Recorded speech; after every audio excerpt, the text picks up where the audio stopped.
आणखी एक महत्त्वाची बातमी, खासदार भुमरेंच्या भावजाईसाठी मद्य परवान्याची जलद प्रक्रिया सुरू करण्यात आली आहे। मद्य परवाना ट्रान्सफर करण्याची प्रक्रिया वायू वेगाने राबवल्याचा आरोप होतोय।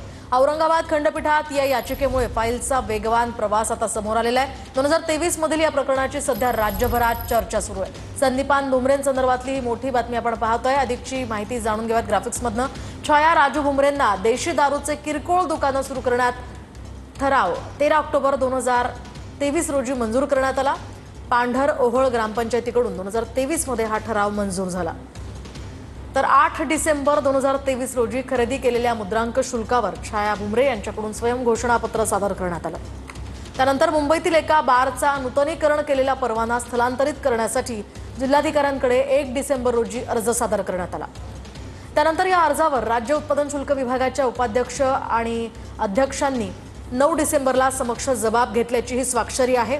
शिवाय 8 डिसेंबरलाच उत्पादन शुल्क विभागाच्या अध्यक्षांनी परवान्याचा ठराव वैध आहे का याच्या तपासणीसाठी गटविकास अधिकाऱ्यांना पत्र दिलं होतं। गंगापूरच्या गटविकास अधिकाऱ्यांनी त्याच दिवशी टपाली अर्ज वैध असल्याचं उत्पादन शुल्क विभागाला कळवलं आणि अशा प्रकारे जलद गतीनं ही प्रक्रिया सुरू